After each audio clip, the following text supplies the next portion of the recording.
ধলাই বিধানসভা কেন্দ্রের ভাগা বাজারে বৃহস্পতিবার উচ্ছেদ অভিযান চালালো কাছাড় জেলা প্রশাসন।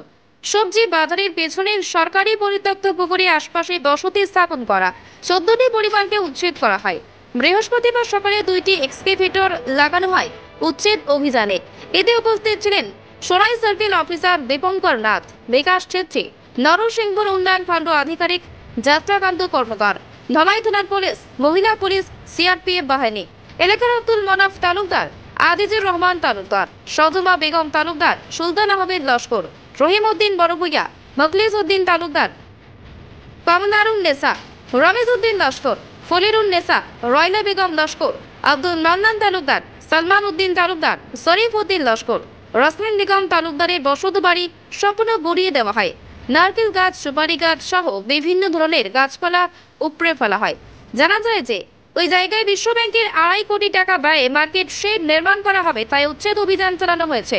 জানা যায় যে নরসিংহপুর উন্নয়ন খণ্ড কার্যালয় থেকে 4টি পরিবারের নামে সেটেলমেন্ট রয়েছে এবং একটি পরিবারের নামে এক সোনা পাট্টাও রয়েছে। ঘরবাড়ি হারিয়ে ভূমিহীন অসহায় এ সকল মানুষ কচি কাঁচাদের নিয়ে কোথায় যাবেন, কি করবেন বলে কান্নায় ভেঙে পড়েন। উল্লেখ্য, 4 দিন আগে সোনাই রাজস্ব চক্রের কানুনগো ও পাটোয়ারি উপস্থিত হয়ে ওই সরকারি জমিতে লাল ঝান্ডা পুঁতেছিলেন। এরপরই বৃহস্পতিবার উচ্ছেদ অভিযান নামে প্রশাসন। কাগজ আছে, খাজনাও দিছি, আর তবে আমার ঘর ভাঙ্গি লাইছে। আমার বেমারি খাইকু ফসল মাঝে ভিডিও পর্যন্ত দেখিয়া গেছে, ওলা কষ্ট করি আর আমি একটু ভালো লাগবে। 100 না ফাট্টাও আছে, ফাট্টার রসিদও আছে, এরপরে ব্লকে দেওয়া সেটেলমেন্টও আছে। যে এরপরে আমরা যেগুলো ডকুমেন্ট আছে সব আমরা সাবমিট করছি, তোমার ডিসিটও করছি, এরপরে তোমার সার্কেলও করছি। যে তারা আমরা এটা জাস্টিফাই না করিয়া তারা কিলে ডাইরেক্ট আই গেল, আমরা নোটিস করছি, আমরা যে ডকুমেন্ট জমা দিবার লাগে ডকুমেন্ট জমা দিয়েছি, ডকুমেন্টে কোনো রিপ্লাই দিছে না। আয়া তারা ডাইরেক্ট ডিফেকশন লইয়া আইছে, কোনো টাইম নাই, কিচ্ছু নাই।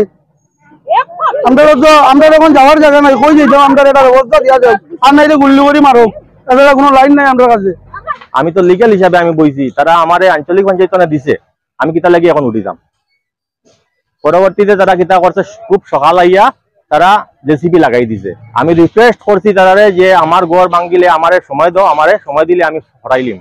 তারা হরাইবার দিছে না, এটা না দেওয়ার পরে আমি মানে তারারে রিকোয়েস্ট করি, সার্কেল অফিসারকেও করছি, বিডিওরেও করছি, তারা কইছে না সরাইতে পারতা না এটা।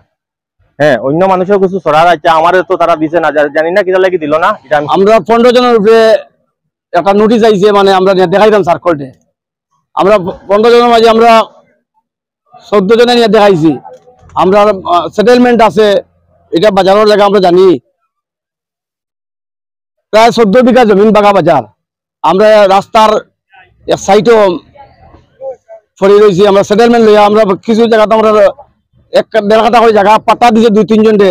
আমার ব্লকটা আমি সেটেলমেন্ট লইছি, সার্কেলে সেটেলমেন্ট মানে না। 51 ফুট ধরছে, মানে মার্কেটিং সেট হইতে 51 ফুট ধরছে। বিবাহ ভবন একটা হোটেল আসলো, হোটেলের মাঝামাঝি ধরছে। এখন কয়দিন যাওয়া বাদে বিবাহ ভবন ছাড়িয়ে এখন আরো উল্টা চাইরা, তার মানে বিবাহ ভবনে ভাই হইয়া মানে সার্কেলে উল্টা, মানে তারা একটা জিনিস বুঝছি না। বড় বিল্ডিং মানে 14 বিঘা জমিন আসতা বাগা বাজার। এটা জমিন কই গেল, আর সড়ক সাইডে এরা দেখলো নি সার্কেলে। তারা 6-9 টাকা বাদে দিয়া আমরা গরিব হেল্পার দিয়া, আমরা নিজ বিকারী মানুষ, আমি এটা নই। পাট্টা লেস মানে কাগজ বদলাই, নথিপত্র বদলাই লিখরা আজকে এই আমরা খাজনারও চালান আছে, সেটেলমেন্টেরও কাগজ আছে, আমরা সেটেলমেন্টের আমরা যে রিসিট বইও আছে, আমরা পয়সা জমা দিছি, এটাও রসিদ সব কিছু আছে। তবে আমরা কোনো রেহাই নেই, আমরা মাল কুটা সব উঠে রয়ে যার গিয়া।